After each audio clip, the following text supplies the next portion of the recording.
A man can outrun a bullet, but he can never outrun the ghost of his own making.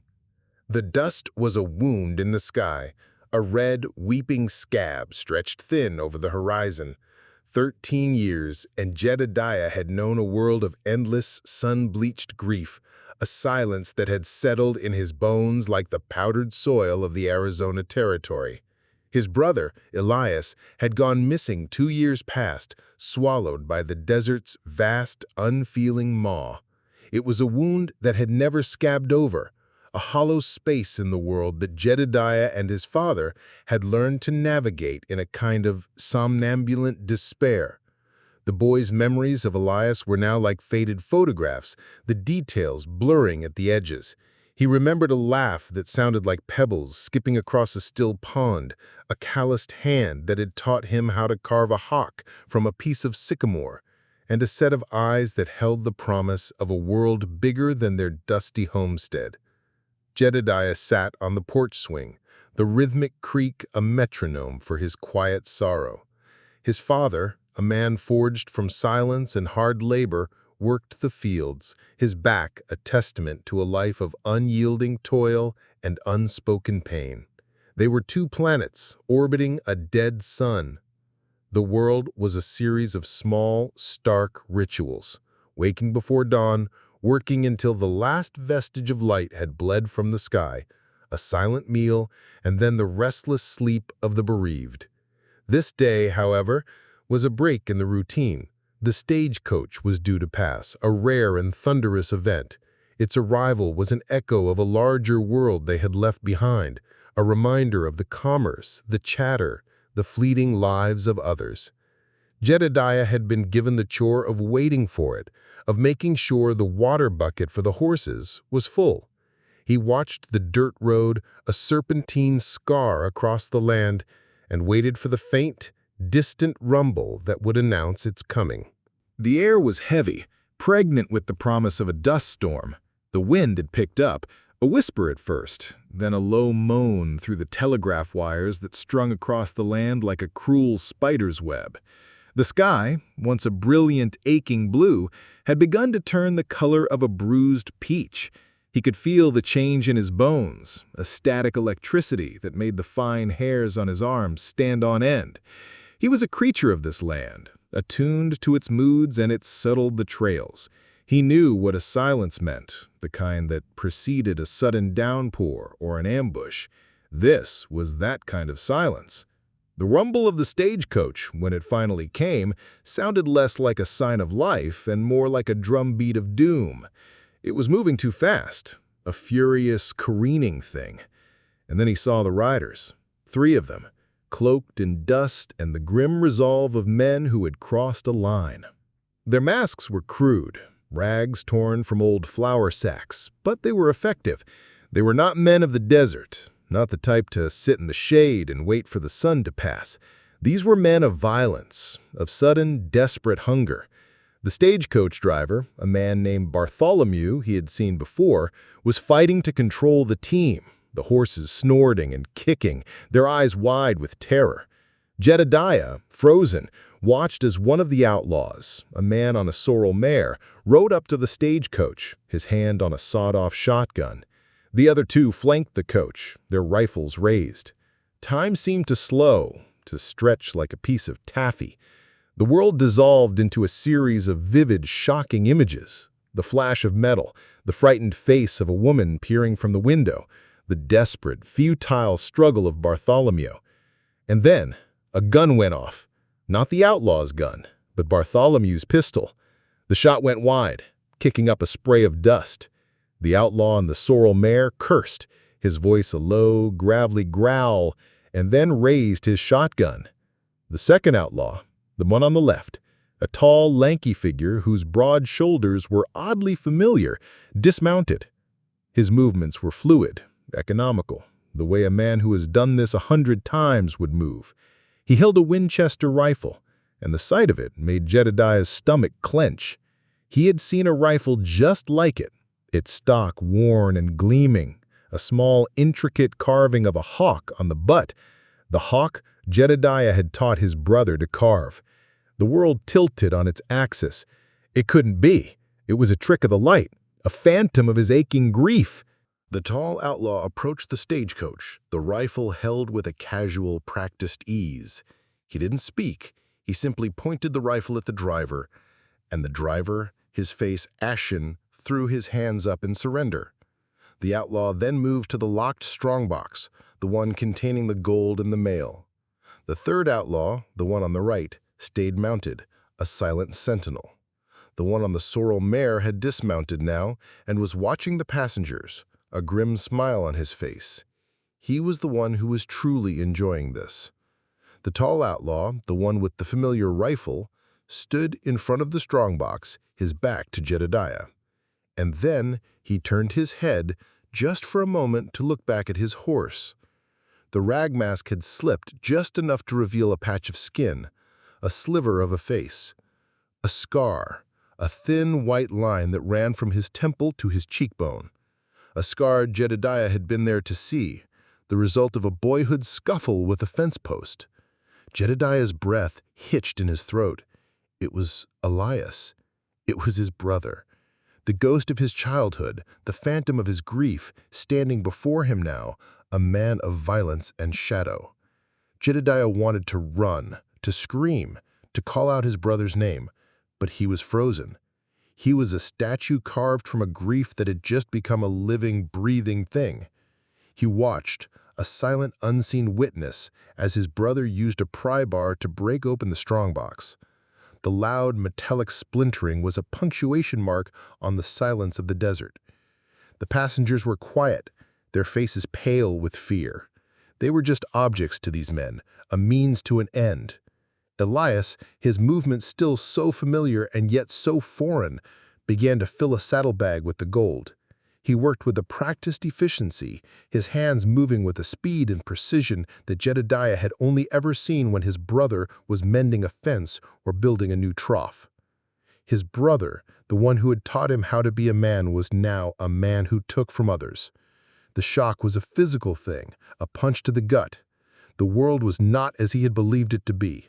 The quiet, grief-laden world of his father's homestead was a lie. The ghost he had been mourning was alive, and he was a monster. The robbery was over in minutes. The outlaws, with their newfound wealth, mounted their horses and rode off, disappearing into the blood-red dust cloud from which they had emerged. Jedediah remained on the porch swing, a small, solitary figure in a world that had suddenly become unrecognizable. The sun was setting, its final bloody light bleeding across the sky, a perfect reflection of the violence he had just witnessed. His father, alerted by the gunfire, had come running from the fields, a rifle in his hand. He found Jedediah on the swing, his face a mask of shock and bewilderment. His father didn't ask what happened. He didn't have to. The stagecoach was stopped in the middle of the road, the driver kneeling, his shoulders slumped in defeat. The passengers, still shaken, were beginning to emerge from the coach, their voices a low, scared murmur. The father and son, two grief-stricken men, walked down to the road. The father, a stoic and silent man, began to help the driver with the horses. He moved with a quiet, efficient anger. Jedediah, meanwhile, just stood, a ghost among the living, his eyes fixed on the empty space where the outlaws had been. The carving of the hawk, a ghost in his mind, now felt like a curse, a betrayal. His brother, the man who had taught him how to see the world, had become a man who moved in the shadows. Elias, the protector, the teacher, the quiet, soulful boy who had once carved a tiny hawk from a piece of wood, was gone. In his place was a stranger, a thief, a man with a sawed-off shotgun and a heart full of darkness. The desert, which had always seemed to be a silent, unfeeling void, was now a place of terrible secrets. The dust, the wind, the fading light, they were no longer just the backdrop to his life, but a language he was beginning to learn, a language of violence and deceit, and the heartbreaking truth of a brother who had been lost and found in the same moment. The days that followed were an endless gray blur. Jedediah moved through them like a ghost, his body present, his mind 1,000 miles away. He couldn't eat, couldn't sleep. The image of his brother's face, the scar, the cruel efficiency of his movements was a brand burned into his memory. He watched his father, this man of few words and profound grief, and wondered what he would do if he knew. He was a keeper of a terrible secret, a solitary prison that separated him from the only other person in the world who had shared his sorrow. He felt the weight of it, a stone in his gut, a constant gnawing presence. He found himself picking up the hawk carving that Elias had made for him all those years ago. It sat on his nightstand, a small wooden testament to a past that felt so impossibly far away. He ran his thumb over its smooth, polished surface, over the tiny, etched feathers. It was a thing of beauty, a thing of love. And the man who had made it was a man who had pointed a shotgun at an innocent driver. The dichotomy was a poison in his soul. He couldn't reconcile the two. The boy who had carved the hawk was a phantom. The man with the scar and the shotgun was real. The homestead, once a place of quiet, predictable despair, was now a place of unbearable tension. Jedediah felt the silence between him and his father not as a familiar companion, but as a deep and terrible chasm. The father, a man of earth and bone, noticed the change in his son, the way his eyes held a new, haunted look, the way he flinched at the sound of a distant horse. But he didn't ask. He just watched, his own face a mask of weary concern. There was a quiet shared understanding that some pains were too great to be spoken. Jedediah, however, was filled with a new kind of pain, a betrayal that had nothing to do with death and everything to do with a life that had gone terribly, horribly wrong. He felt a desperate need to find his brother, to understand. He wanted to know the story of the hawk and the shotgun. He wanted to know how a boy with a laugh like skipping stones could become a man with a heart of stone. He began to search, in his quiet, furtive way, for any signs of his brother.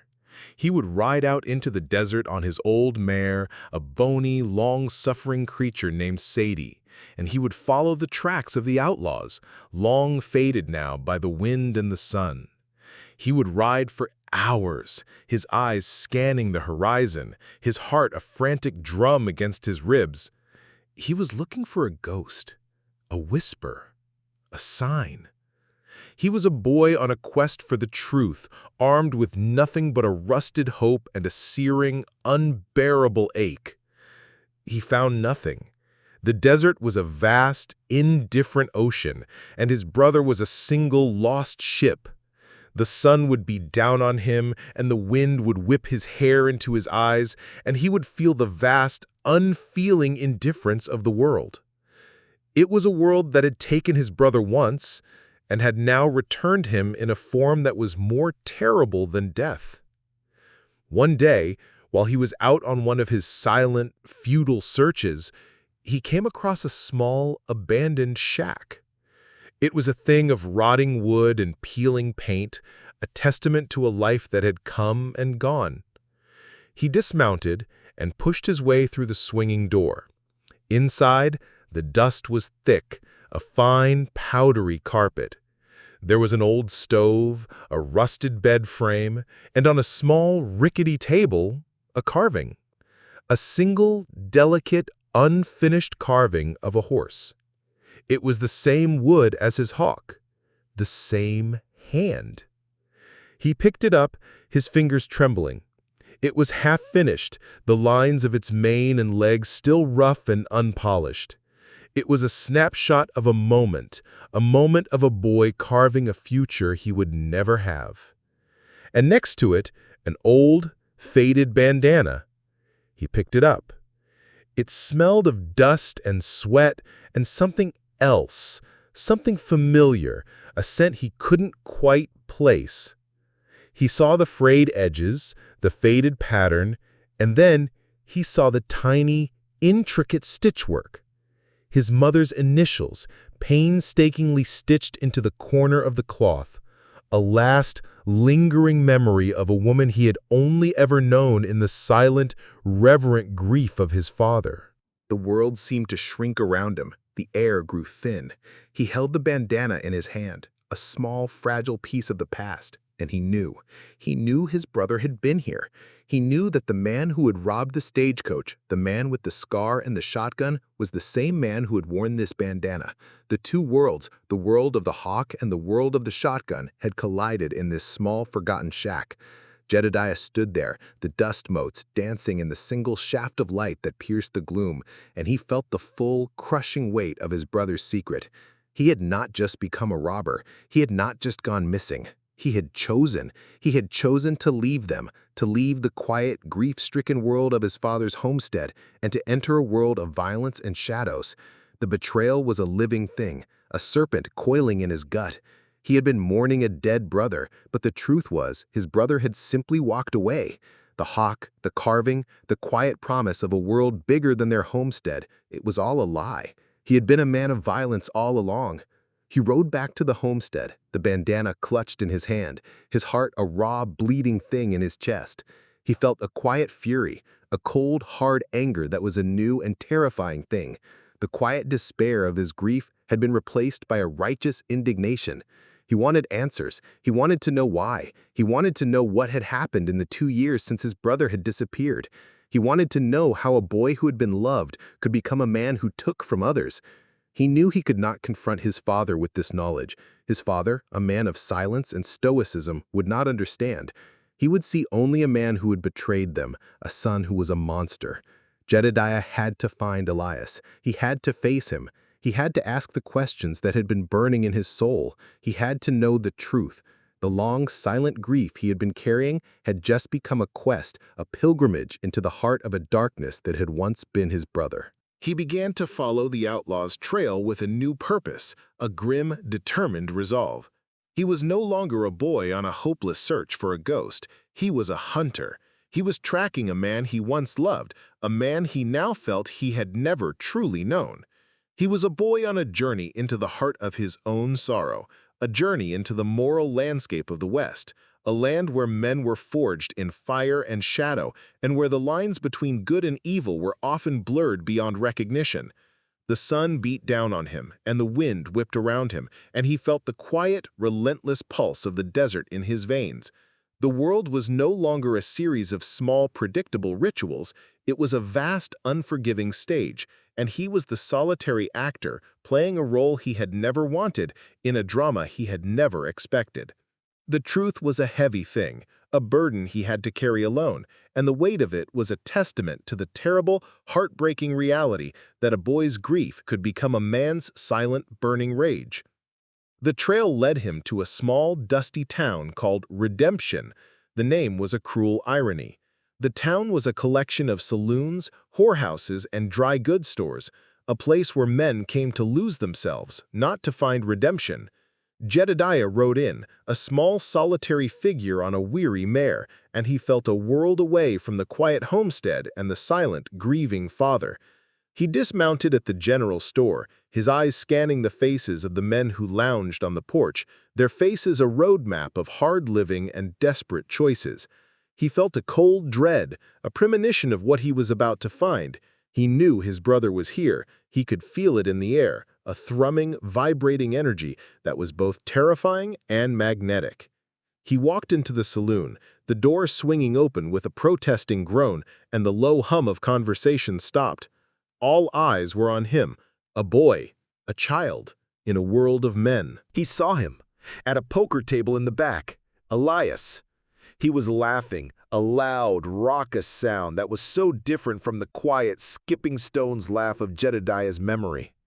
His scar was a white slash across his face, a banner of a life lived in a world of violence. He was no longer a boy, but a man, hardened by a life of choices Jedediah could not comprehend. Jedediah stood there, a small, trembling figure in the doorway, and the world seemed to stop. The music of the piano, a tinny, sad melody, seemed to fade into a distant echo. Elias, his back to the door, suddenly stopped laughing.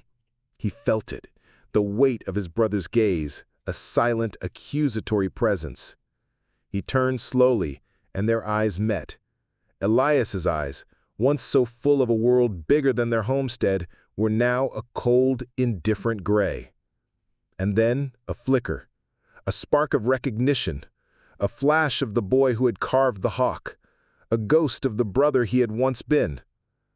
The poker chips clattered to the floor as Elias pushed himself away from the table. He stood, a tall, imposing figure, and he began to walk towards Jedediah. The other men, sensing a drama, a conflict they did not understand, moved away. They were two poles, drawn to each other by a terrible magnetic force. Elias stopped a few feet away, his face a grim, unreadable mask. The scars seemed to writhe on his face, a living thing. He didn't say a word. He just stood there, his eyes fixed on his younger brother, the boy who had once idolized him, the boy who had just witnessed his greatest betrayal. The silence was a physical presence, a thing of immense and terrible weight. It was the silence of 2 years of unspoken pain, of a life that had gone terribly wrong. "I know it was you," Jedediah said, his voice a whisper, a small, fragile thing in the vast, echoing space of the saloon. He held out the bandana, a white, trembling flag of surrender. Elias's eyes, once so full of indifference, softened. He saw the bandana, the tiny, intricate stitches, the ghost of their mother's love.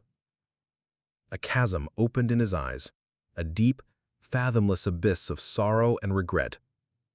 He reached out, his calloused hand trembling, and took the bandana from Jedediah. He held it, a small, fragile thing in his big, rough hands, and for a moment he was not the outlaw with the shotgun, but the boy who had once loved his mother, the boy who had once loved his brother. He didn't say a word. He just stood there, holding the last, lingering ghost of a life he had left behind, a life he had betrayed. The truth was, he had not left out of malice.